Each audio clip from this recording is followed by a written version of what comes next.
à cette session. Je suis très fier d'avoir des très bonnes présentatrices avec nous aujourd'hui. Je vois le nombre de participants augmenter.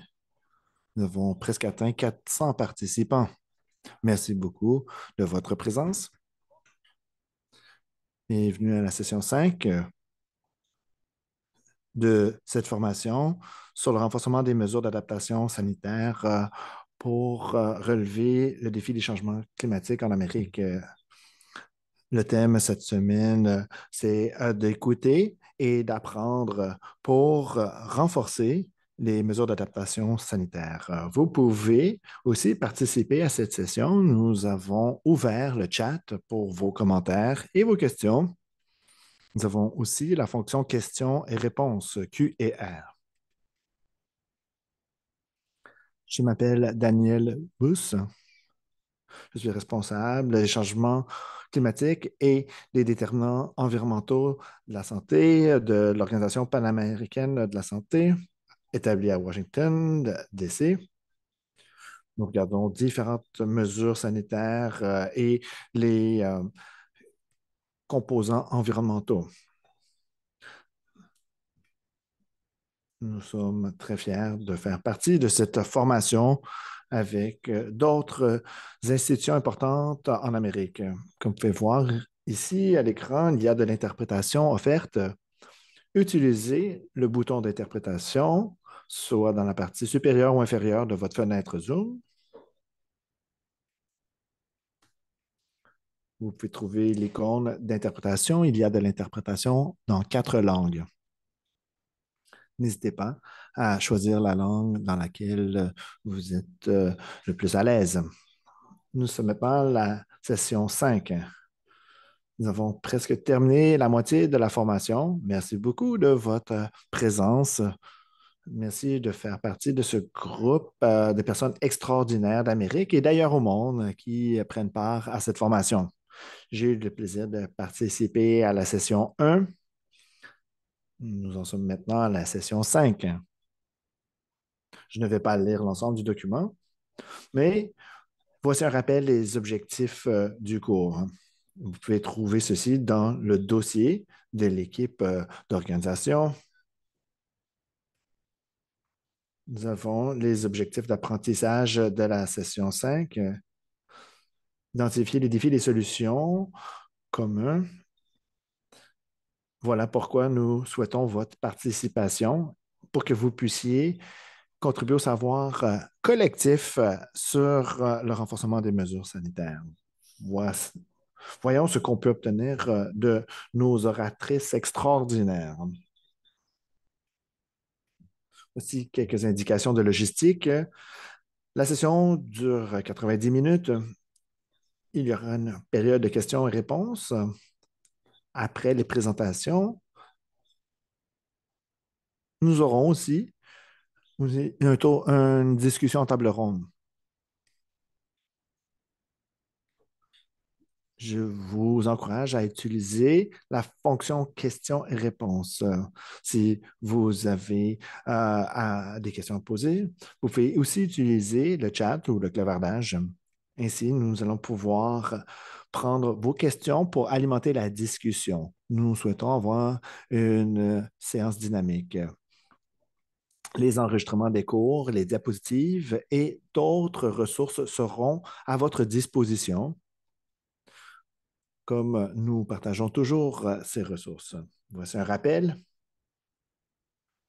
Vous n'avez pas besoin de faire quoi que ce soit pour enregistrer votre participation. Si vous vous joignez avec votre lien Zoom, votre présence sera automatiquement enregistrée.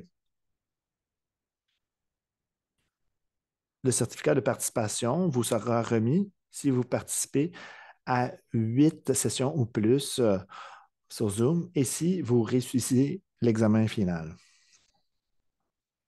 Là-dessus, nous vous encourageons à vous joindre au groupe WhatsApp. N'hésitez pas à vous joindre au groupe WhatsApp et participer de façon active sur cette plateforme également.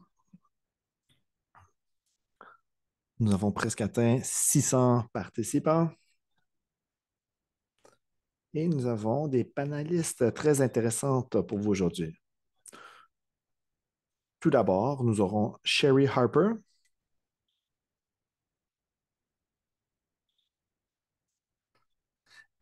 Elle détient la chaire de recherche en changement climatique et en santé de l'Université d'Alberta.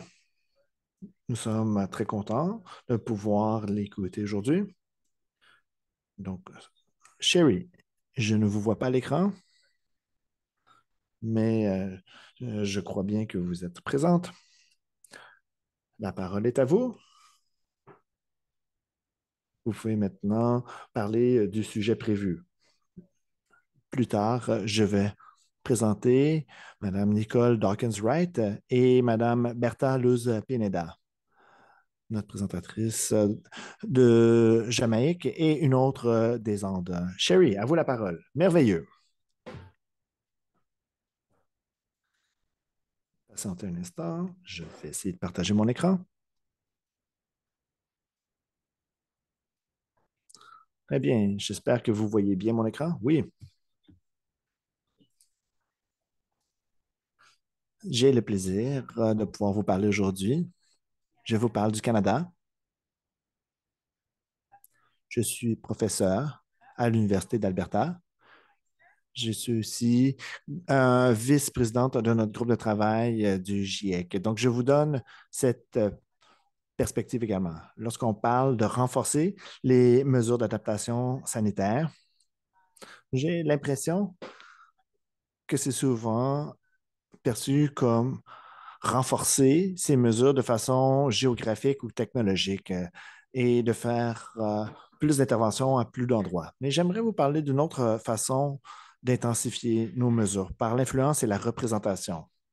Je vous pose la question suivante. Comment peut-on faire en sorte que les leçons apprises dans les communautés sur ce qui fonctionne pour la santé et la résilience climatique puissent s'inscrire dans des rapports d'évaluation mondiaux comme celui du GIEC pour influencer les décisions au COP et influencer les processus décisionnels? C'est le type d'intensification ou de renforcement dont je veux parler aujourd'hui.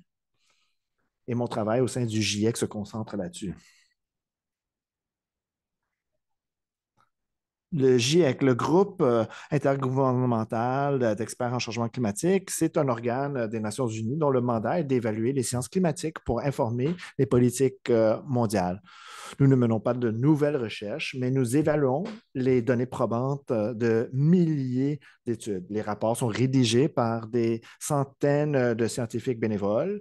Ils font une analyse ligne par ligne des rapports fournis par les gouvernements. Les évaluations du GIEC suivent un processus pluriannuel rigoureux par la sélection d'auteurs pour avoir un bon équilibre de représentation et d'expertise. Les auteurs rédigent les rapports. Les rapports auront différentes révisions par des experts et des gouvernements.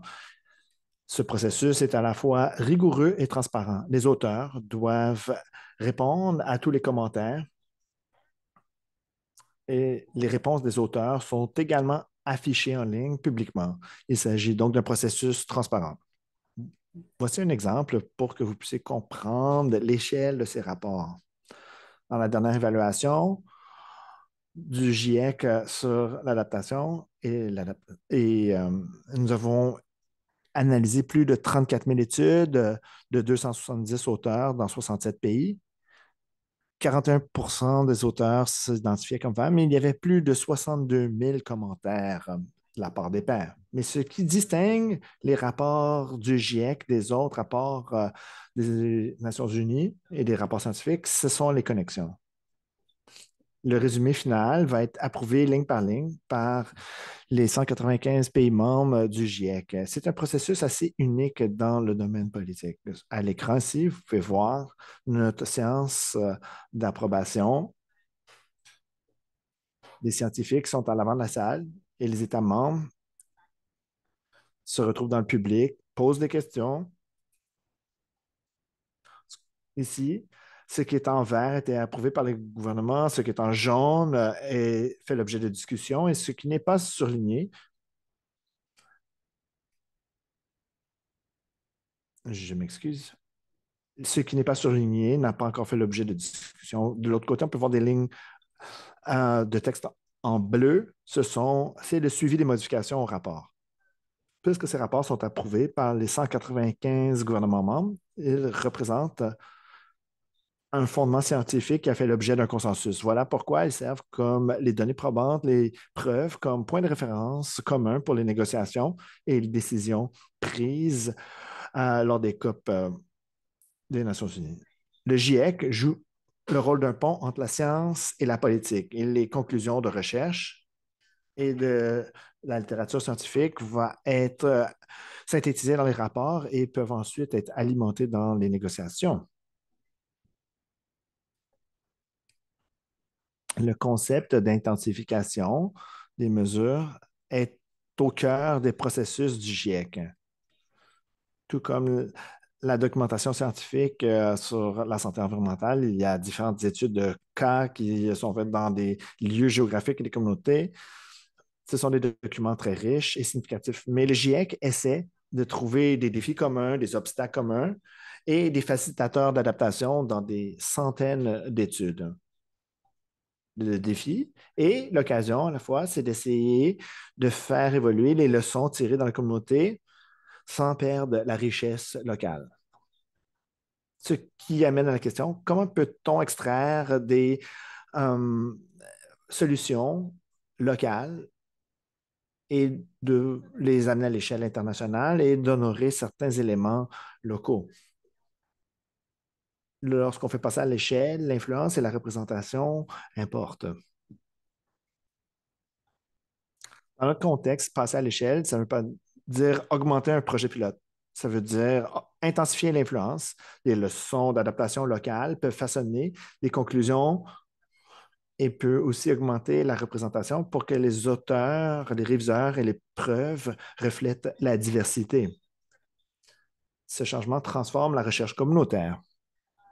Nous l'espérons, en prenant des études de cas qui pourraient être injustement qualifiées d'anecdotiques et de les utiliser comme preuve de base dans les rapports. La mise à l'échelle dans le contexte du GIEC, ça ne veut pas dire multiplier des projets pilotes ou répéter des technologies, ça veut dire intensifier l'influence et intensifier la représentation. Ça veut dire de rééquilibrer qui produit le savoir climatique, qui l'interprète et qui en bénéficie.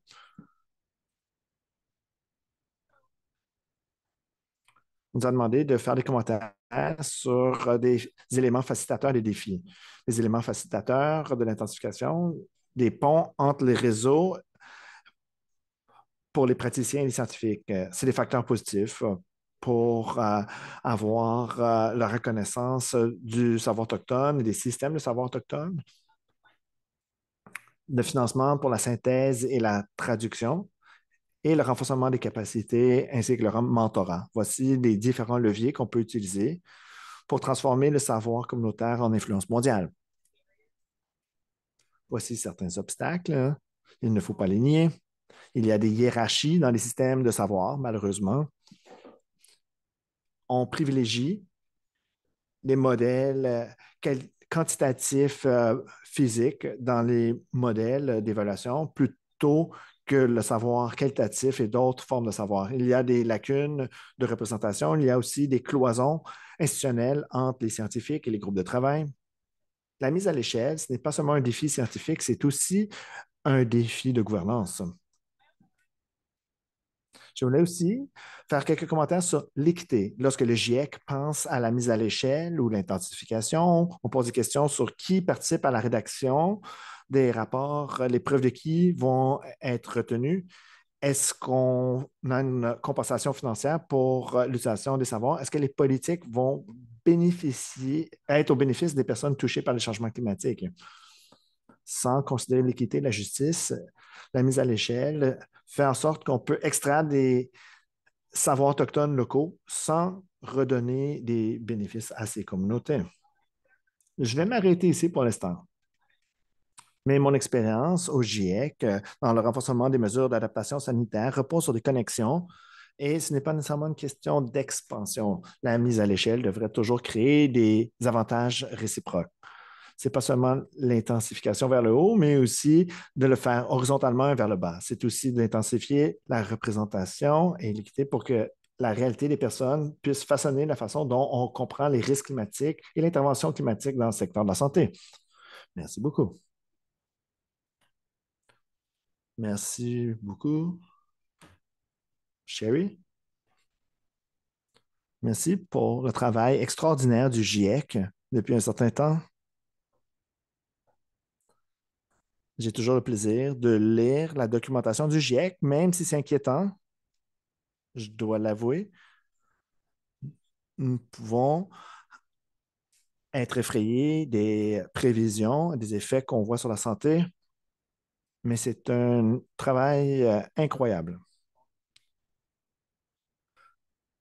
Nous allons poursuivre avant de prendre des questions.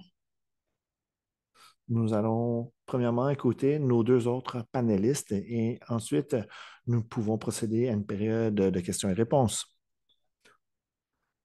Nous avons un chat très occupé. Donc, continuez d'alimenter la discussion dans le clavardage. Nous voulons savoir d'où vous venez, qui vous êtes et ce que vous faites dans vos pays.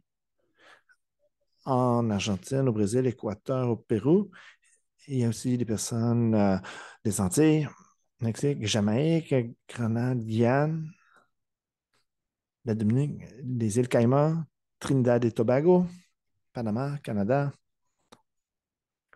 et même à l'extérieur, de l'extérieur de la région, Royaume-Uni, Indonésie, Tanzanie, Kenya. C'est extraordinaire. Cameroun, excellent. République dominicaine, excellent, excellent. C'est bien de voir l'intérêt pour ces cours. Nous allons pouvoir bâtir cette communauté mondiale. Utilisez le clavardage pour vos questions et vos commentaires. À la fin, nous allons pouvoir les prendre et les utiliser pour alimenter la discussion. Nous allons maintenant passer à notre deuxième présentatrice. Il s'agit d'une personne que je connais depuis longtemps. Il s'agit de Madame Nicole Dawkins-Wright, professeure. Nous avons travaillé sous sa direction au gouvernement de la Jamaïque. Professeure Nicole Dawkins-Wright a été désignée comme directrice pour l'intervention catastrophes naturelles au ministère de la Santé de Jamaïque depuis 2016. Notre collaboration remonte à cette époque. Elle est extraordinaire. Je ne vais pas lire toute sa biographie. Elle a une longue biographie et je pense que ses travaux en disent long. Nicole, allez-y. Il y a beaucoup d'encouragement. La Jamaïque dans le clavardage. Donc, rendez-les fiers. Allez-y, la Jamaïque. Et merci beaucoup encore, Nicole, d'être avec nous aujourd'hui. Merci beaucoup, Daniel. En toute franchise, ça fait un certain temps qu'on s'est vu, mais je me souviens très bien de nos échanges. Je suis content d'être ici avec tant de personnes de partout au monde. Ça en dit long sur le travail qui a été consacré à ces activités. Surtout, j'aimerais remercier chaque personne et les organisateurs et organisatrices pour m'inviter à jouer un rôle dans cette conversation. Ensemble, nous pouvons aller loin. C'est bien d'utiliser la Jamaïque comme étude de cas, ce qui nous aide à faire un échange de connaissances en reconnaissant que le contexte joue un rôle important. Merci et félicitations à tout le monde. Daniel, j'espère que nous allons pouvoir avoir une relation qui perdure.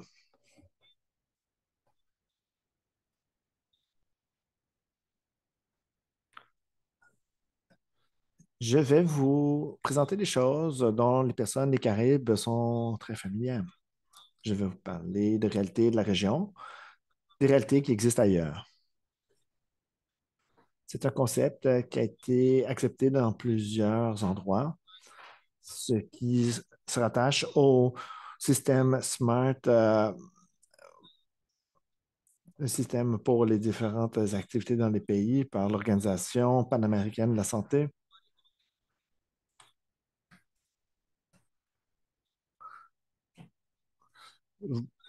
Soyez indulgents, car mes propos vont un peu différer de ce qui est sur la diapositive. Le contexte jamaïcain est pertinent pour lier les conversations, les points, afin de pouvoir aller plus loin dans nos échanges. Je vais vous parler du projet, je vais parler de l'initiative en général en Jamaïque et comment nous pouvons adapter ça à d'autres régions.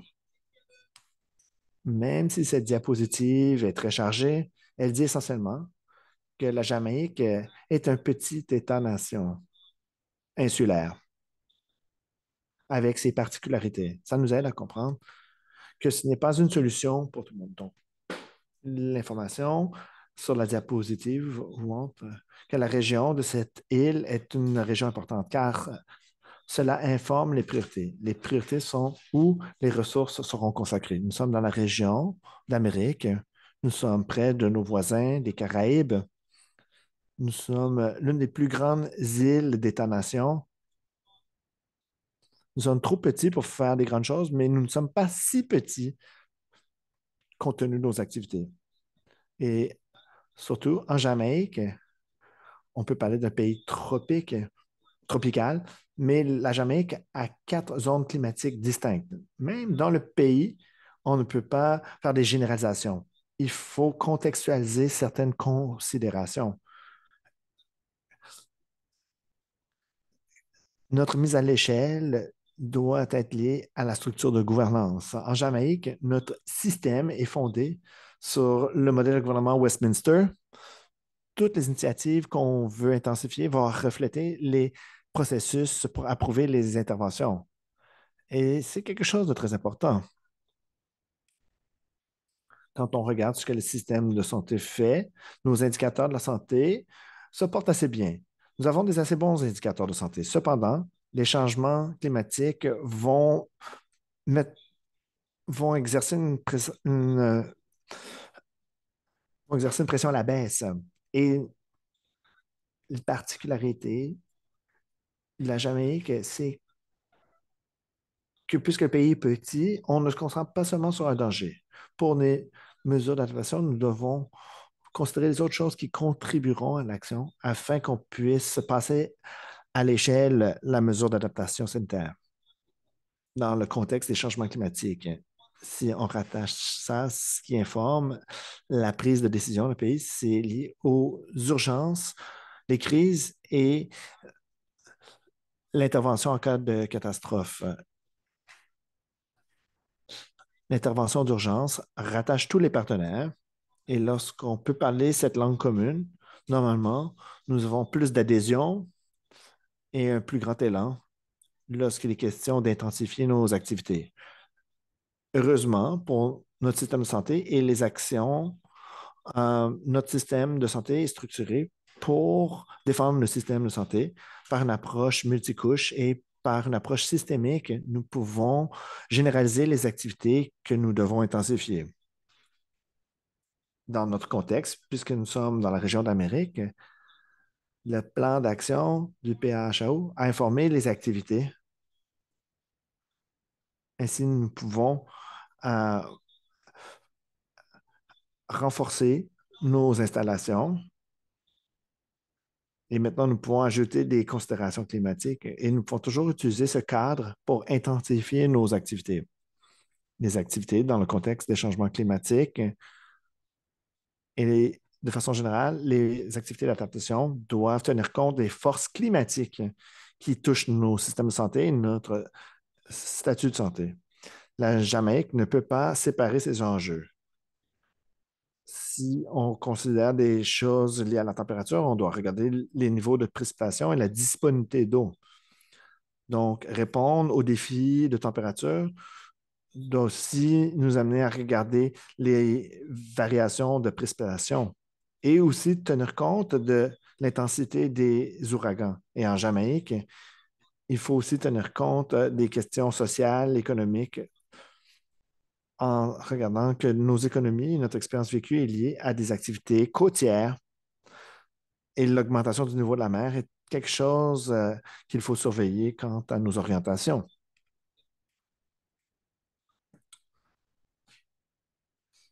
L'Organisation panaméricaine de la santé a présenté l'intensification des mesures d'adaptation sanitaire comme considération. Nous avons présenté ce modèle aux différents pays bénéficiaires, dont la Jamaïque. Il s'agit d'un mouvement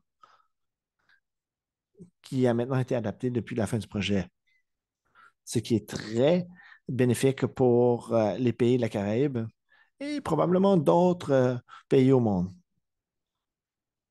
Ce que ça représente, il s'agit d'une stratégie de gestion, d'atténuation des catastrophes. Le concept regarde l'application et peut être rattaché aux différentes vulnérabilités de la crise climatique, car ça représente une solution absolue pour aborder les enjeux en tenant compte des différents dangers, tout en fournissant des paramètres multidimensionnels de résilience. Ce qui change les choses, c'est que ça vient avec des mesures. Ce qui est mesuré peut être réalisé. Tout le monde comprend des chiffres, peu importe le secteur, la discipline. Aussitôt qu'on puisse avoir des chiffres compréhensibles, on peut progresser, surveiller, et cela transcende les secteurs. Dans certains pays, nous avons déjà le concept SMART en éducation, en tourisme, car c'est un concept transférable. On peut bien comprendre sur le plan national ou local, on peut comprendre le cadre de façon générale. Il faut regarder les différentes applications pour utiliser les ressources et de bâtir sur des anciennes cibles de développement. Sur cette diapo, on montre, même si conceptuellement, on regarde un modèle dans le projet, nous avons été en mesure de considérer la trousse d'outils qui venait avec le projet. C'est un modèle de politique qui permet au projet d'adopter un modèle de politique et d'amener le programme dans une structure programmatique pour garantir sa pérennité.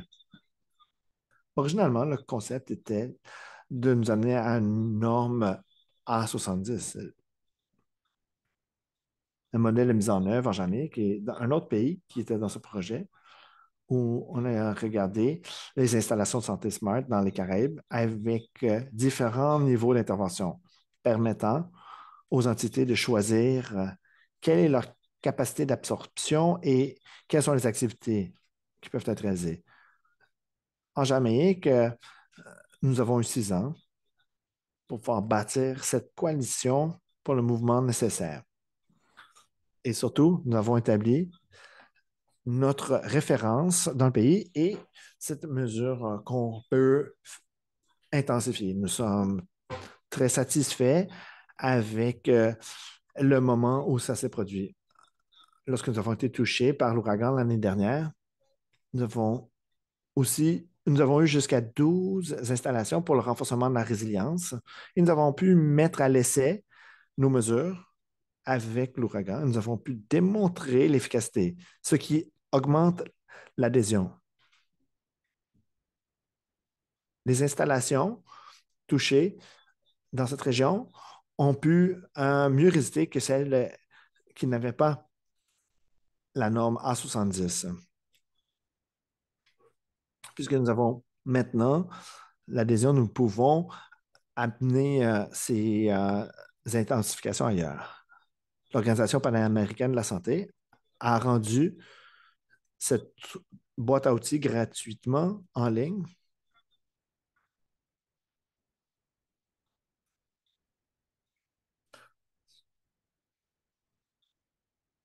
Au cours des 6 dernières années, il y a eu 3 autres projets connexes qui démontrent qu'on peut répliquer le concept SMART dans différents projets, dans différents mécanismes de financement, différents systèmes de gouvernance. Cela peut se faire car nous l'avons fait avec les 3 autres projets, dont un, le travail qu'on fait pour améliorer la résilience climatique. Un autre projet complètement différent par les Nations Unies, un projet WASH, qui se rattache au concept SMART. Ainsi, nous utilisons cette ressource pour l'intensification des mesures d'adaptation. Il y a aussi les couleurs. Ici, vous voyez la progression que nous devons mesurer et surveiller. On peut mettre une carte de chaleur sur les différentes mesures d'adaptation. En faisant cette cartographie, on peut voir les changements de couleur. En Jamaïque, par exemple, avant le projet, presque tout est en rouge. Avec la mise en œuvre du projet, nous avons vu la progression de cette carte colorée vers des régions de plus en plus vertes qui montraient de plus en plus de résilience climatique dans le pays. C'est une chose très utile pour maintenir notre air d'aller, pour intensifier les mesures d'adaptation sanitaire, peu importe l'approche. Pour le faire, nous avons fait en sorte que les initiatives étaient mises en œuvre à un taux que nous pouvions gérer, ce qui tenait compte des risques et des dangers climatiques, mais en même temps des facteurs, ce que les installations ou ce que les bénéficiaires pouvaient absorber. On peut avoir une très bonne solution, mais si on n'a pas la capacité sur le terrain d'accepter le soutien, ça ne va pas aller plus loin, ça va se terminer à la fin du projet. Si on peut le mettre à l'échelle, le renforcer, on doit l'adapter selon la capacité d'absorption au niveau local. Donc, la mise en œuvre du projet a démontré des leçons clés pour le renforcement des mesures d'adaptation sanitaire. Ce que ça a montré, c'est qu'au niveau communautaire, les installations de santé, c'est probablement la chose constante qui peut rattacher tous les acteurs pour une activité communautaire. Les écoles vont changer et être relocalisées si la population vieillit. Cependant, l'installation de santé sera toujours nécessaire. Donc, elle n'a pas besoin d'être changée et c'est un bon investissement. Tout le monde comprend le bienfait de l'action, que ce soit une agence de financement ou une entité de philanthropie qui veut aider la communauté. On peut rattacher l'activité, utiliser le même concept et les mêmes mesures, car tout le monde comprend le besoin. Le besoin de priorisation est clé. C'est lorsque les ressources viennent. Donc, si nous comprenons d'où les ressources viennent, donc nous avons déjà en tête quelle priorisation. Donc, nous sommes préparés pour être.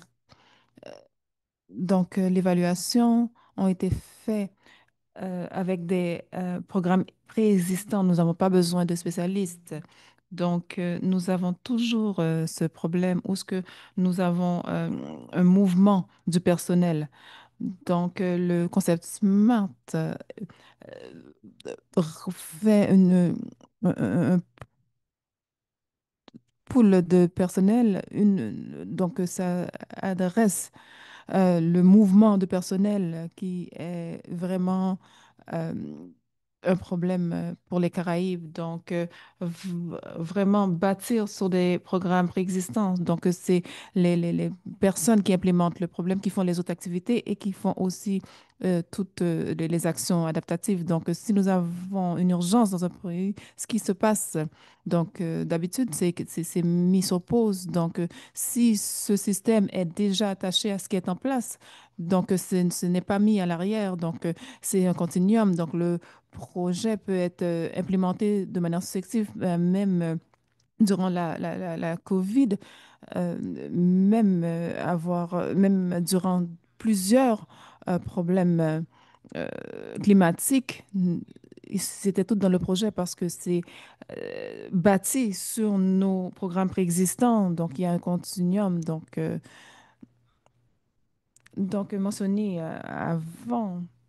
Lorsque nous avons vu la première présentation, donc ça doit être attaché par la politique. Donc nous avons un mécanisme.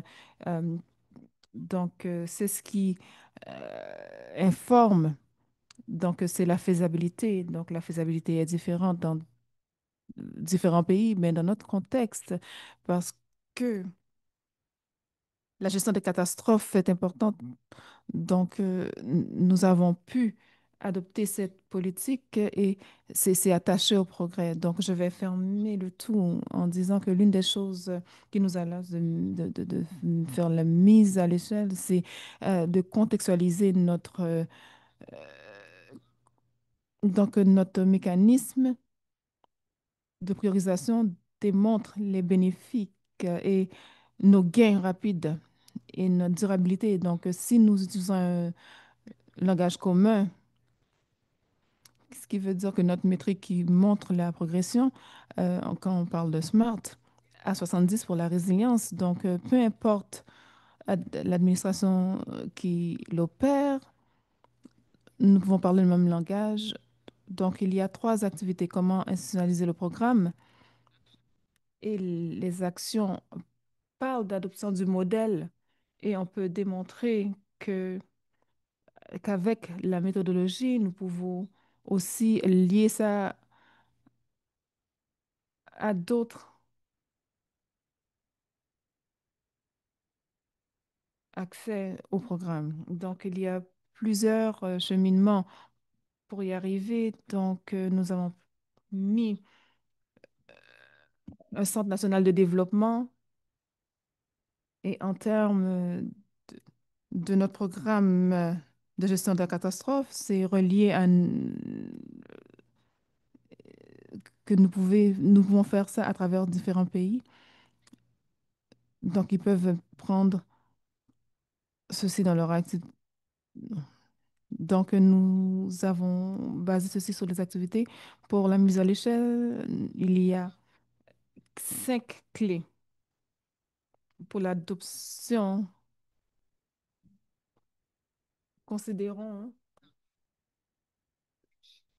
ce qui est naturel. Donc, s'assurer que nous avons le même langage par rapport au processus de- donc la sensibilisation. Donc, Daniel, je vous dis merci. Et si vous êtes disponible pour des questions, je suis ouverte à d'autres discussions sur ces enjeux. Nicole, c'est toujours excitant de voir tout le travail qui se fait en Jamaïque. Je prends note des collections qui se font par rapport à la rénovation des établissements de santé, mais aussi l'adaptation nationale et la mobilisation nationale et aussi la gouvernance à travers des différentes entités et les secteurs. Donc, c'est un grand travail et peut-être pour qu'on puisse penser à l'une des questions ou commentaires pour la période des questions et comment la prévention pour les systèmes d'information de climat par rapport à la santé aide à prévenir que les choses escaladent. Donc, on ne peut pas prévenir toutes les choses, spécialement si c'est des événements extrêmes euh, climatiques, mais beaucoup de choses peuvent être faites par rapport au risque, en préparant les communautés, en engageant différents partenaires par rapport à ce qui va se passer et se préparer d'avance. Et c'est une composante clé pour garantir que la population ne va pas être impactée. Donc, c'est extraordinaire de voir tout le travail qui est fait pour s'assurer que les établissements de santé sont opérationnels on en a plus de besoin durant ou après un désastre. Merci beaucoup, Nicole. C'est à continuer cette discussion très bientôt. Et finalement,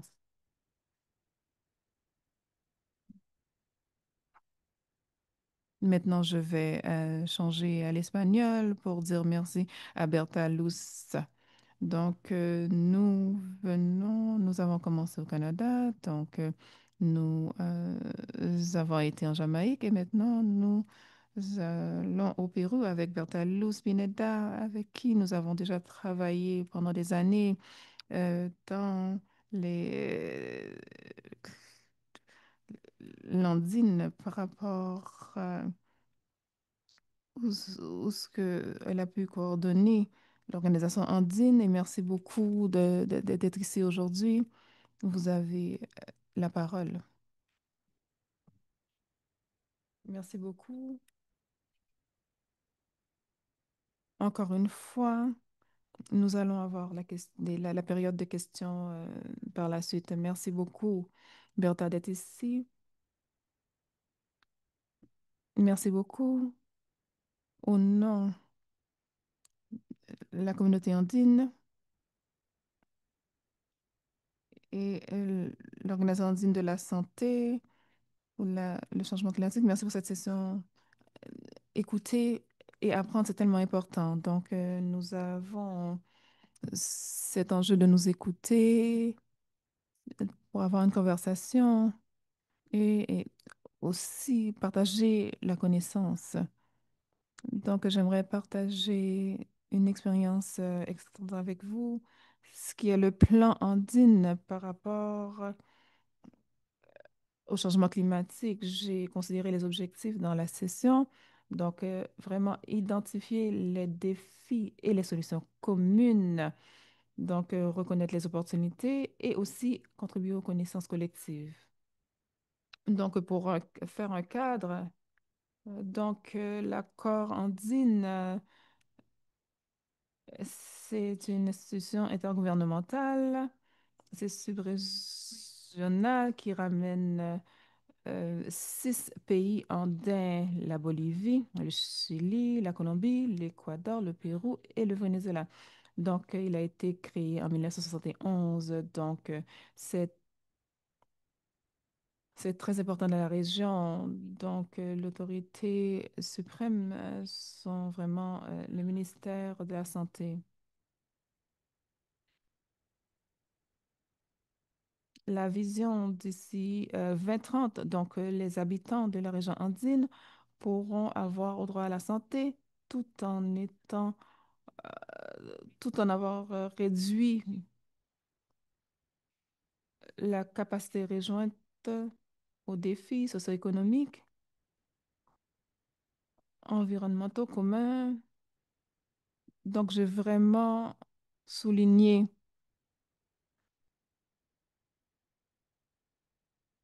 vraiment des intégrations régionales, ce qui est très important par rapport à notre réponse. Donc, ce sont des organisations d'intégration. Donc, nous avons 5 groupes de travail avec 6 comités andins, 2 réseaux andins et une table ronde. Donc, c'est pour joindre des défis que nous avons en commun et ils ont des points focaux. Donc, les ministères de la Santé des 6 pays andins. Donc, j'aimerais parler d'une expérience qui a été développée par la communauté andine pour la gestion des risques et aux catastrophes. Donc, ça fait partie de l'organisation depuis le début, en 1971, pour avoir une réponse commune et position par rapport. Donc, nous avons eu la première connaissance en, en 2005. Nous avons eu.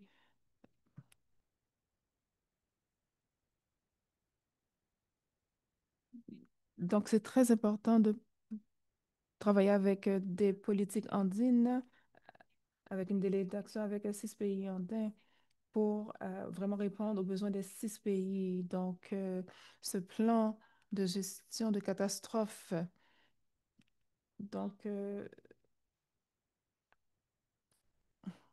a vraiment un focus sur les réponses, aussi sur la réduction et la prévention des catastrophes qui est très importante avec les organisations. Donc, nous avons le PAO, le GGCHI, et donc l'Institut interaméricain de recherche, donc le Centre latino-américain d'excellence en matière de changement climatique, donc le Centre sur le changement climatique et la santé pour l'Amérique latine et les Caraïbes, Fiocruz, etc. Donc, voici le plan andin pour vraiment gérer ces catastrophes. En 2018, nous sommes focusés sur la réduction de la catastrophe et aussi mettre à jour les règlements par rapport à la réduction des risques. Donc, la capacité humaine. Donc, par rapport à la rencontre de 2017, donc on a inclus dans le plan de la gestion des catastrophes. Donc, nous avons eu une méthodologie qui nous permettrait d'ajouter le changement climatique dans la gestion des risques. Donc, la première attente devrait avoir l'information par rapport aux effets des changements climatiques et l'impact sur la santé. Donc, nous informons des actions pour réduire le risque et nous ferons cela en- à travers des comités en personne et virtuellement. Et c'est de remettre des évidences scientifiques pour adresser et planifier les actions pour le changement climatique et la gestion des catastrophes. Et en 2018-2019, nous avons travaillé avec 6 pays, incluant dans le PAO, dans différentes études. Donc, l'une des études est par rapport à le changement climatique dans le pays et maintenant, d'autres pays sont devenus pires et ça affecte la santé et nous avons des indicateurs aussi qui... donc, le tout est sur le site. Donc, nous sommes avec des réunions en présentiel du comité anglais. Dans le processus, donc nous avons eu 2 rencontres qui ont été très importantes au Chili dans ce cas-ci. Et par rapport à ce que le comité andin a trouvé, donc ce n'était pas assez d'avoir changement climatique que seulement dans le plan andin. Le problème était tellement grand que nous avons eu préparé un plan spécifique pour adresser le changement climatique, spécifiquement en nous. Nous avons décidé d'adresser la documentation que nous avons préparée entre avril et août. Voilà les délégués. Donc, nous avons eu la participation du ministère de l'Environnement et aussi la participation de PAO. Et en 2020, nous avons continué à travailler et nous avons eu le document du plan D approuvé en avril 2020. Nous avons décidé de contribuer à réduire l'impact négatif du changement climatique sur la santé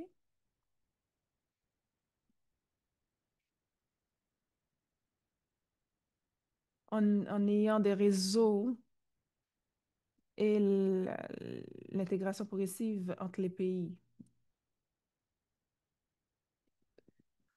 Donc, c'est le premier instrument politique qui adresse vraiment la connexion entre le changement climatique et la santé et ça ramène les ministères de la santé, donc pour de Bolivie, le Chili, la Colombie, l'Équateur, le Pérou, le Venezuela et d'autres organisations sociales. Donc avec PAO, il y a eu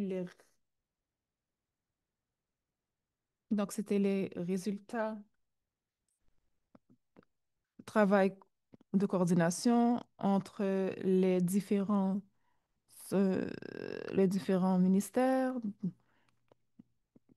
donc des travails multiniveaux, interdisciplinaires, donc analyse, l'investigation de la systémisation des expériences des connaissances ancestrales, donc protéger les écosystèmes, donc promouvoir la santé et la participation sociale, donc aussi la prévention de différentes infections. Donc durant la pandémie, nous avons lancé le plan et nous avons coordonné le travail avec PAO et les ministères de la Santé de 6 pays et 16 partenaires. Et il y avait 15 participants qui étaient présents. Et en 2021, durant la pandémie, nous avons eu le premier suivi du forum pour évaluer les actions sous le plan. La photo démontre que nous avons hum, plus de 1 000 personnes lors de cette réunion. Donc, beaucoup de commentaires aussi. Donc, nous avons travaillé en 2021 et 2022, mais nous avons aussi travaillé en 2023 et 2024 pour le développement de projets régionaux. Nous avons besoin des projets pour adresser les 6 pays andins. Donc, le développement et la gestion du projet régional, c'est vraiment pour la promotion des systèmes de santé durables et résilients au climat dans les pays andins. Donc, nous sommes rencontrés virtuellement. Donc, nous avons parlé des indicateurs. Donc, l'organisation, ils se sont joints au réseau des hôpitaux verts. Donc, nous avons fait la formation des délégués de ces 6 pays par rapport à l'empreinte de carbone. Donc aussi, la systématisation des expériences en matière d'établissement de santé durable et la résilience. Donc, aussi l'innovation des pratiques ancestrales. Donc, c'est une innovation que les différents pays peuvent démontrer au monde. Nous avons conduit une étude par rapport à la perception du changement climatique chez les adolescents. Et nous avons eu les résultats. En 2023-2024, nous avons eu la coopération entre les pays pour le développement de la santé. C'est une initiative de PAO qui aide le comité à renforcer les échanges des idées et aussi de savoir. Donc, nous avons échangé nos expériences. Donc, nous nous sommes échangé des expériences axées sur les établissements de santé durable et le travail intersectoriel en santé, ceci du 23 au 27 octobre 2023. Donc, en novembre, nous avons eu une réunion régionale entre les partenaires pour la santé et le changement. Donc, aussi, nous avons participé à un atelier régional de formation sur le climat, l'environnement et la santé pour les Amériques. Donc, nous avons eu le financement de l'IAA pour une étude sur la vulnérabilité et les différents dialogues par rapport à la connaissance. Nous avons participé à d'autres événements et nous avons toujours parlé de l'atelier.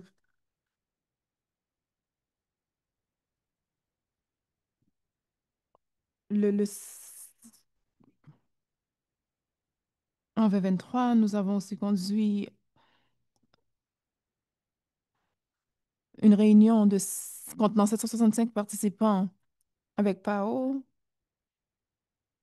et la participation active du début de comité andin avec les 6 pays qui étaient des modérateurs et le secrétaire de l'organisation et des ministères de la Santé. Elle a appointé les participants à la cause. Lorsqu'il y avait 900 personnes présentes.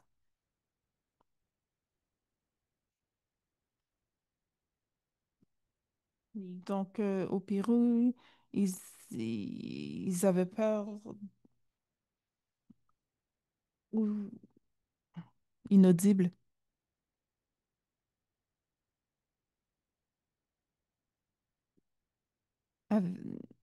PAO, le ministère de la Santé au Pérou, l'université, etc. C'est devenu le premier congrès international sur la recherche sur la santé et le changement climatique. Donc, 3 journées avec 200 participants et 5000 personnes connectées virtuellement. Nous avons aussi la corporation de PAO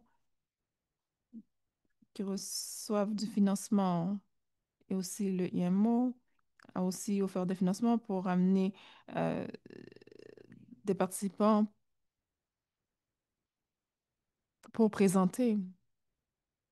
Donc, les leçons et recommandations a été comité. Donc, ce comité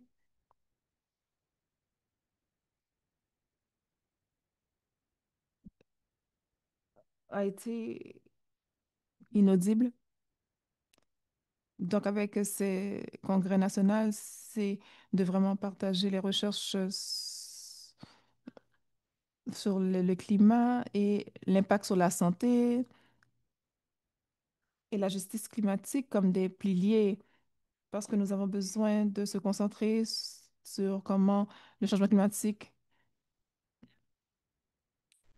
impacte et comment nous devons nous concentrer sur la justice climatique et nous devons aussi implémenter les approches transdisciplinaires en Amérique latine. Nous avons travaillé avec des ministères de la Santé et aussi nous avons eu une session spécifique entre le Pérou et au Mexique. Le comité avait de l'expérience lorsque il en vient à l'intégration de la recherche. Donc, l'Institut de recherche péruvien a partagé l'agenda pour partager les recherches sur la climatique. Donc, nous avons eu 25 webinaires sur le changement climatique et la santé environnementale. Nous avons invité, vous êtes tous invités au webinaire du 16 octobre 2025 pour célébrer le jour national de la réduction de la gestion des catastrophes.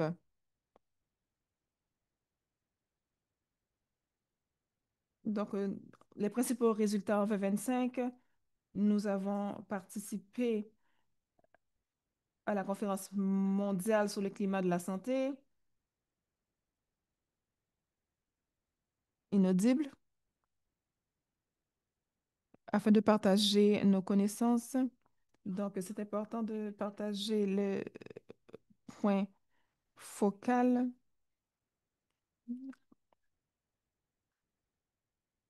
Notre plan indien, c'est d'appliquer,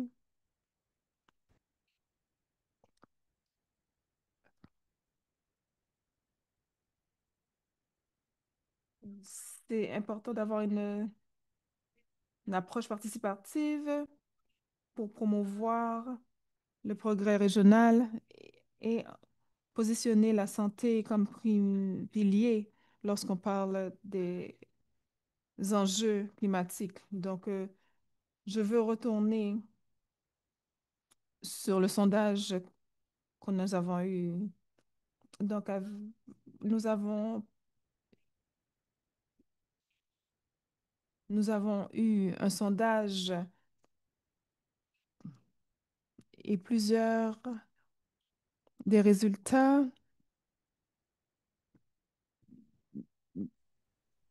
Donc, j'aimerais parler. Nous voulons aussi regarder les questions de coopération sud-sud. Nous devons faire la promotion de production de biens publics régionaux tels que des guides, des normes et des plateformes de formation. Nous devons articuler les preuves scientifiques avec une communication stratégique pour mobiliser la volonté politique et le financement. Nous devons contribuer au renforcement des ministères de la Santé avec des mandats clairs, des ressources et un soutien technique. Nous avons des opportunités pour l'Organisation andine de la santé et le comité andin. Nous devons continuer de faire la coordination et la promotion euh, activités de coopération sud-sud. L'organisation et le comité de la santé andine peuvent catalyser la coopération sud-sud, échanger les bonnes pratiques et promouvoir les normes d'adaptation régionales. Nous venons tout juste de tenir une rencontre avec l'aide de l'Organisation panaméricaine de la santé. Nous avons mené une rencontre pour évaluer le plan sanitaire andin pour créer la version 2026-2030 du plan andin avec les résultats de l'évaluation et des aspects politiques particuliers, notamment le plan de santé et de changement climatique adopté par euh, l'OMS et autres organisations régionales. Le 16 octobre, je vais fournir plus de précisions sur les résultats de cette nouvelle version de notre plan andin sanitaire qui comprend différents défis mondiaux et régionaux. Je vais conclure en vous disant que pour surmonter les difficultés liées au changement climatique dans chaque pays, pour être mieux préparé au changement climatique, il faut avoir de l'action importante pour la justice climatique. Nous allons faire avec des efforts concertés et tirer des leçons les uns les autres.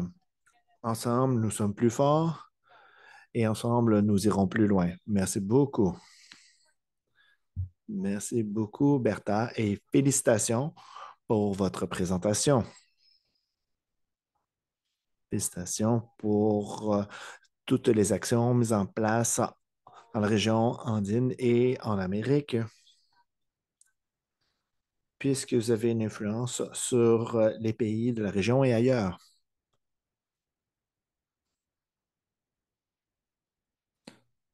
Félicitations. On voit des éloges du Pérou. Je compte maintenant au moins 37 pays indiqués ici, ce qui nous montre la diversité de la participation. Nous avions jusqu'à 800 participants lors de cette session. Nous avons une très belle participation. Je vous encourage à envoyer vos questions, vos commentaires et vos messages. Patientez un instant, je vais partager mon écran de nouveau. Et nous pouvons poursuivre avec notre programme. Avant de passer à notre petite table ronde avec les panélistes, durant laquelle nous allons lire vos questions et commentaires et que ceux-ci alimenteront la discussion, préparez-vous. Préparez vos claviers ou vos téléphones et nous vous encourageons à répondre aux deux questions suivantes. Nous voulons votre avis. Selon ce que vous avez entendu aujourd'hui et selon votre milieu de travail, qu'est-ce qui est nécessaire pour intensifier vos initiatives d'adaptation actuelles? Deuxième question, quels partenariats et associations sont les plus importantes pour intensifier vos efforts d'adaptation dans votre pays, votre communauté ou votre organisation? Je vous encourage à passer directement au chat pour répondre aux deux questions. Malheureusement, je ne vois pas le chat. Je vais demander à Maggie de m'aider et de bien vouloir m'informer. Peut-être qu'en m'interrompant mon partage d'écran, je peux voir l'éclairage. Voyez-vous les réponses, Maggie? Oui, je crois que les participants sont en train de saisir leurs réponses. Allez-y, je vais partager de nouveau mon écran.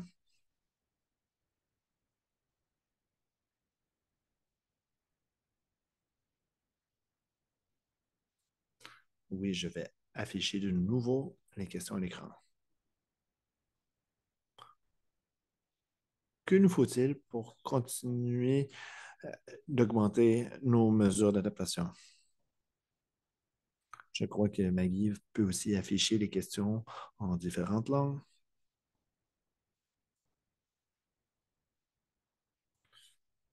Qu'est-ce qu'il faut pour intensifier nos mesures d'adaptation actuelles?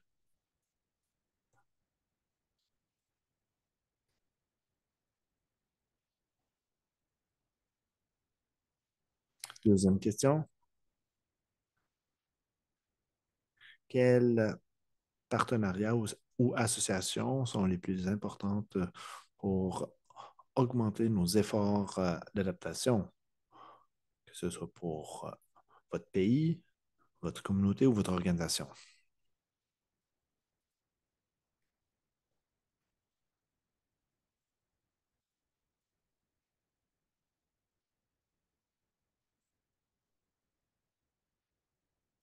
Merveilleux.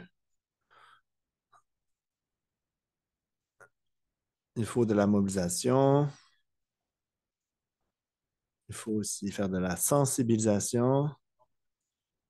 Il faut une structure de gouvernance, la coopération entre les différents intervenants, la formation, la formation des professionnels de la santé pour que ceux-ci comprennent bien les besoins. Il faut inclure les collectivités rurales, la volonté politique, des indicateurs importants pour mesurer l'avancement, une meilleure intégration entre les acteurs du milieu universitaire, du milieu communautaire et du gouvernement. Nous allons recueillir vos commentaires. Nous allons recueillir vos propos, ce qui alimentera le rapport de cette séance. Salutations d'anglais.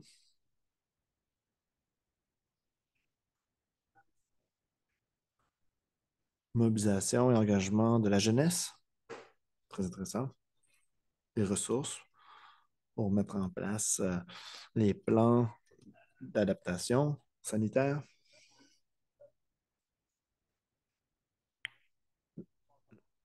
La participation du secteur privé. On parle beaucoup du secteur public et du gouvernement, mais il ne faut pas oublier le secteur privé. Le financement. Le financement est un thème récurrent.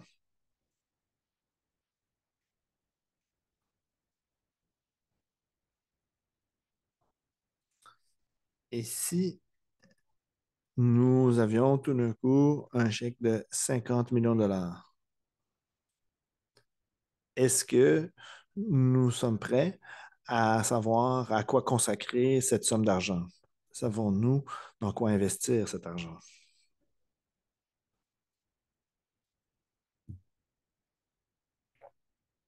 Continuez d'envoyer vos messages.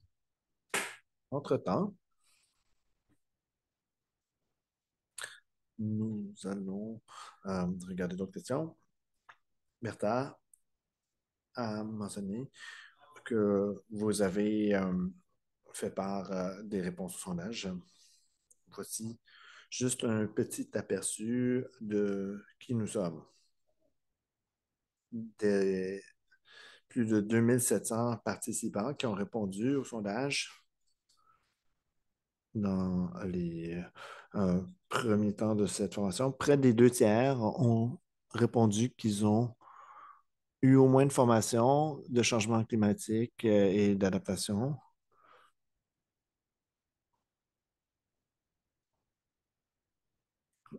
Mais il y a les deux tiers qui sont en train de suivre une formation pour la première fois. On peut voir les participants sur leur région. Le top 5 est l'Équateur, le Brésil, le Pérou, le Canada et la Colombie. J'espère que ces chiffres vont continuer d'augmenter. La majorité des participants viennent du secteur gouvernemental et universitaire.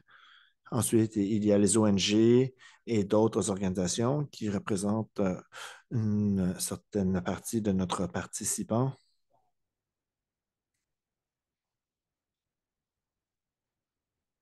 qui intensifient les mesures d'adaptation sanitaire compte tenu du changement climatique. Un tiers des répondants ont affirmé que oui, il y a une intensification des mesures et en partie, 36% ne sait pas, 15% non, 17%.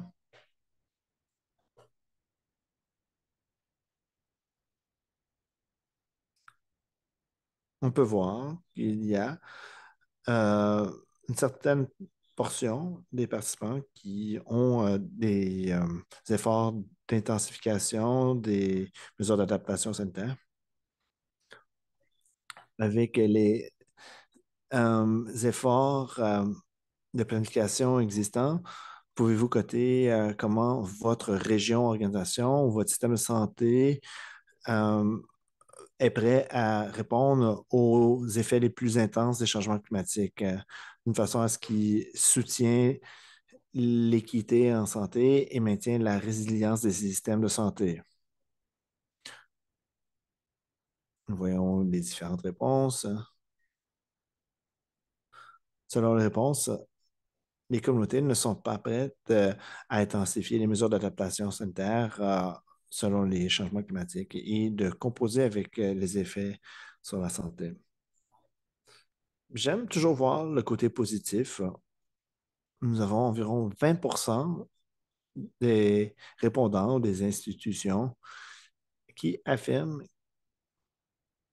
qu'ils se cotent de 7 à 10 dans leur niveau de préparation pour les changements climatiques.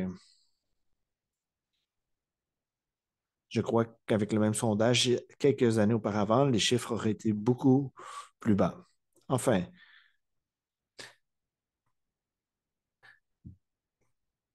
quels sont les défis auxquels votre organisation, votre région, votre système de santé sera confronté pour rapidement intensifier les mesures d'adaptation sanitaire?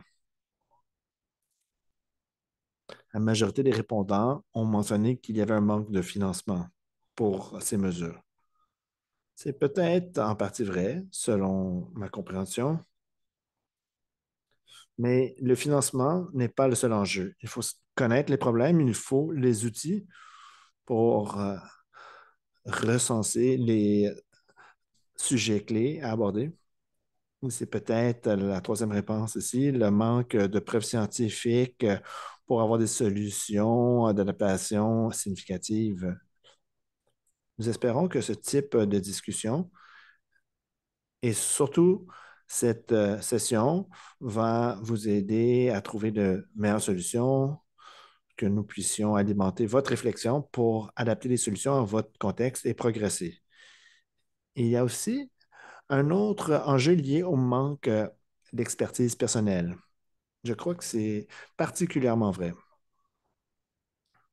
puisque c'est le sujet des effets des changements climatiques sur la santé, comment les indicateurs de la santé peuvent nous aider à s'attaquer au problème.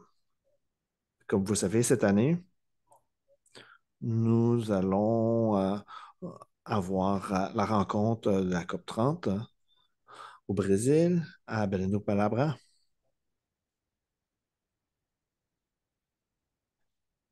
Je l'ai mentionné durant la première session. Nous avons le plan d'action sanitaire Belém.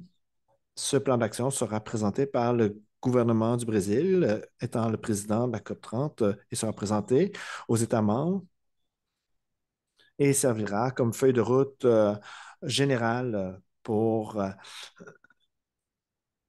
la santé et les changements climatiques.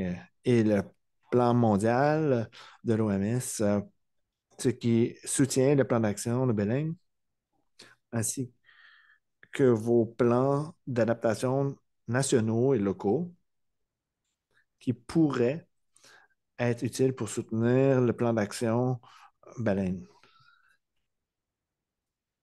À la COP, nous aurons la Journée mondiale de la santé. Nous allons avoir des activités dans le pavillon de l'OMS.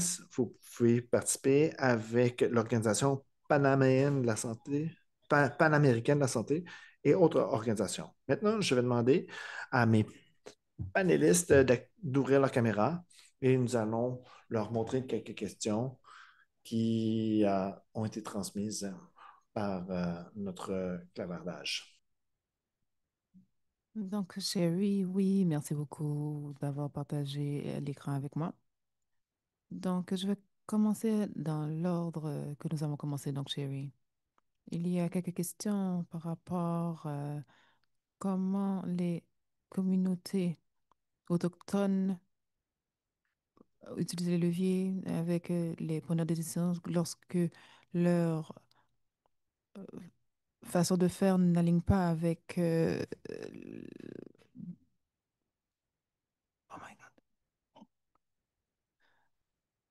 Donc, est-ce que l'IJAP, avec les mécanismes, savent comment ramasser les connaissances autochtones versus la connaissance traditionnelle? C'est une question intéressante. Oui, merci pour cette question. Donc, c'est quelque chose que dans le cycle que nous essayons d'adresser, il y a beaucoup d'espace pour grandir en termes de comment les gens interagissent avec les connaissances autochtones. Donc, il y a beaucoup d'efforts autour de ce cycle pour l'améliorer. Il y a quelques semaines, nous avons eu une réunion sur les processus sur l'équité et nous allons avoir un atelier qui, qui inclut la connaissance autochtone et l'auteur. Cette année, nous avons plusieurs auteurs autochtones qui coordonnent et chacun des groupes de travail. Donc, c'est quelque chose que nous essayons de faire, mais nous allons vraiment engager avec ces connaissances autochtones. Donc, nous aimerions que ce soit géré par des personnes autochtones elles-mêmes et en espérant que ce soit rigoureux dans les rapports de GEPT qui pourront créer un point d'entrée pour amener ces systèmes de connaissances et ces leçons, euh, incluant l'adaptation de la santé dans les changements climatiques par rapport au financement est un petit peu plus difficile et pour être honnête, je n'ai pas une bonne réponse. Donc, il y a beaucoup d'espace pour le changement. C'est un défi et une opportunité pour essayer de penser créativement pour approcher cette question de financement. Donc, je pense que nous pouvons adresser cela si vous présentez l'évidence. Donc, c'est ce qui va vraiment faire un levier par rapport euh, au financement. Donc, Nicole, pour vous. Donc, il y a quelques questions. Je vous ai posé une question au début pour que vous puissiez commencer à réfléchir. C'est bon d'avoir l'infrastructure prête pour un ouragan, par exemple, aux Caraïbes, mais comment travailler par rapport à la prévention avant que ces choses arrivent? Donc, par rapport à la résilience, donc vraiment la formation des professionnels de la santé pour qu'ils puissent savoir quoi faire et le mécanisme gouvernemental qui ont besoin d'être en place pour être prêts pour répondre rapidement lorsque des événements extrêmes prennent place. Donc, tous ces processus ont besoin d'être interconnectés tout en ayant une infrastructure hospitalière qui n'est pas seulement par rapport vraiment à l'établissement elle-même, mais même l'eau qui a besoin de continuer à couler. Donc, comment prévenir que le système, prévenir que l'accessibilité, l'eau courante euh, ne soit pas coupée et comment les gens peuvent se rendre aussi à l'hôpital. Donc, qu'est-ce que vous pensez que nous devrions prioriser par rapport à votre expérience, pas seulement en Jamaïque, mais dans les Caraïbes? Merci beaucoup, Daniel. Et je suis vraiment heureuse de commenter sur cela dans le contexte de ce qui a été présenté aussi. Et ce que j'aimerais souligner, c'est que il y a une composante de l'évaluation SMART qui parle de fonctionnalité et ça regarde et ça donne des outils pour bâtir ce système à l'intérieur par rapport à la réponse. Donc, ça inclut la gestion du risque à l'intérieur du cycle. Dans le contexte jamaïcain et comment nous le faisons, donc nous avons un calendrier d'événements chaque année et nous commençons chaque janvier. Donc, en parlant d'ouragans, et nous savons que les ouragans se passent de juin en novembre. Donc, chaque janvier, nous commençons ce processus. Nous regardons ce qui s'est passé l'année précédente et ce qu'on a besoin d'améliorer.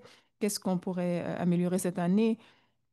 Donc, s'il y a eu un événement, donc au moins il y a au moins un exercice de simulation pour tester un aspect du programme et nous mettons ceci dans un calendrier. Donc, tout le monde dans le système national, régional, donc les facilités sont tous sur cette table pour se focuser sur certaines zones. Donc, ce qui est le plus important, donc, ça doit être une routine prédictible. C'est très important aussi d'avoir une personne responsable et ça n'a pas besoin d'être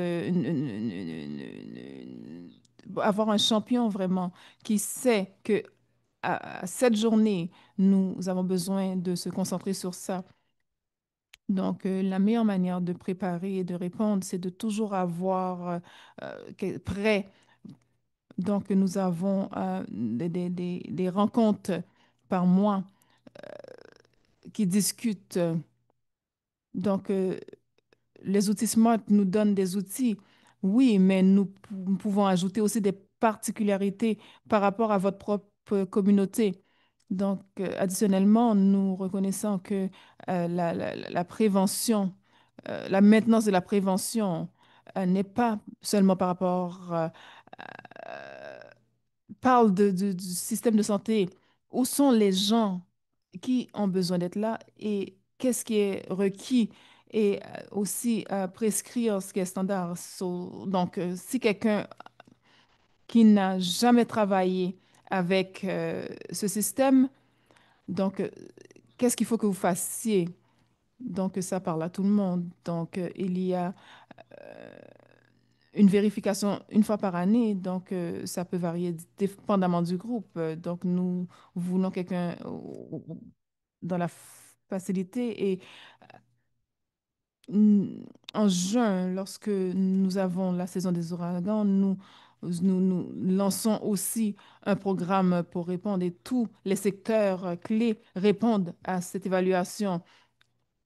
Et nous supportons aussi ce programme que nous l'établissons dans notre calendrier de formation. Donc, si l'année passée, avons connu que nous n'avons pas eu assez de mécanismes par rapport aux fournisseurs, donc, peut-être que nous avons besoin d'un simple rappel aux formations cette année et donc nous ajustons les différents éléments. Donc, si nous avons une structure et un programme, cela fonctionne. Donc, nous bâtissons nous avons assigné au programme global. Donc, nous bâtissons ce programme, mais avant cela, nous aurons eu cette relation avec nos personnes clés et dans la personne qui alerte le système lorsque nous allons être mis en danger. Donc, nous avons cela sur le WhatsApp, sur nos courriels et ces messages vont à tous les répondants et dans toutes les facilités. Donc, les établissements de santé, les personnes sont incluses, les systèmes de santé et tout le monde participe là. J'aime beaucoup euh, tout, euh, tout cela et félicitations d'avoir mis tout cela en place en Jamaïque. Bertha?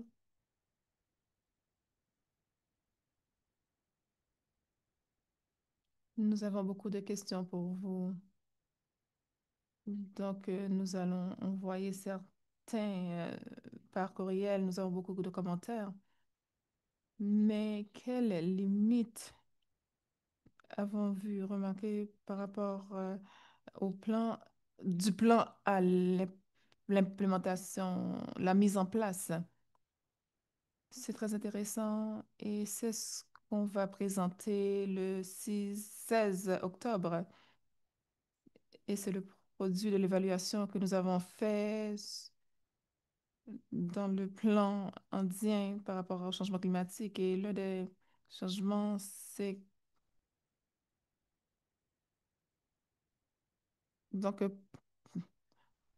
trouver, donner des priorités aux problèmes qui sont par rapport à la résilience des systèmes de santé et reconnaître les pratiques des communautés autochtones et les communautés rurales. Nous avons des projets très intéressants qui impliquent beaucoup de discussions, mais nous avons aussi la gestion et les financements pour les programmes régionaux. Donc, nous n'avons pas eu les résultats. Nous sommes arrivés à la conclusion que nous avons besoin de financement stable pour ceci. L'un des résultats, ce serait d'avoir des communautés, d'avoir cela dans les frontières, pour avoir des ministres de la Santé. C'est très important de travailler avec les frontières où ce que les personnes passent chaque jour et avec le modèle que nous avons en Amérique latine et les régions andines, ce sont des zones où ce que, beaucoup de problèmes se superposent du changement climatique, mais aussi les différentes inégalités que cela amène. Donc, nous avons des personnes qui sont formées et nous avons besoin que le système adresse les différents enjeux. Et nous avons des enjeux reliés avec les températures extrêmes, des maladies. Donc, et l'année passée, nous avons eu un projet très intéressant conduit avec les organisations d'immigration, avec les personnes qui travaillent, avec les personnes qui habitent à la frontière, mais il y a beaucoup de choses à faire. Nous avons besoin de faire de progrès en travailler sur des indicateurs clés parce que lorsque nous sommes d'accord sur des indicateurs et avoir des ressources et des données respectables, c'est pas facile lorsque nous avons 6 pays parce qu'il y a 2 ou 3 qui disent que nous avons une source et les autres non. Donc, la conclusion où nous sommes arrivés, c'est d'avoir des indicateurs de qualité et tous les attributs que nous avons besoin pour avoir des bons euh, indicateurs. Nous avons besoin de... Certains pays n'ont pas cette source, donc vous êtes tous invités le 16 à la session où ce que nous allons présenter les résultats de l'évaluation. et aussi les réponses et le feedback pour le nouveau plan. Merci Bertha, merci. Donc, il y a beaucoup de questions qui viennent par rapport à la santé mentale et comment c'est inclus dans le CC. Donc, est-ce que tu peux commenter sur ça? Oui, dans la dernière évaluation, donc il y avait assez d'évaluation de données pour évaluer. Donc, il y a eu beaucoup. euh, donc, c'est inclus dans nos rapports. Donc, nous sommes en train d'écrire ce rapport. Donc, il y a des auteurs qui sont en train de travailler sur ce sujet dans les sous-groupes. Merci beaucoup d'avoir partagé, mes collègues. Malheureusement, nous devons terminer cette session, mais merci beaucoup, Sherry et Nicole, Bertha, pour votre participation aujourd'hui. Et chaque participant, nous avons eu 37 pays que j'ai pu compter, plus 80 ou 800 personnes qui se sont joints à cette session. Nous allons prendre toutes les questions et commentaires et nous allons continuer à les transférer à nos panélistes et le mettre dans notre rapport. Vous allez avoir accès à tous les PowerPoint de ces sessions et toute autre information et aussi l'enregistrement comme Maggie le met dans le clavardage. Merci beaucoup et nous allons nous voir dans quelques jours à la session 6 de cette formation en ligne. Passez un bon restant de journée. Au revoir.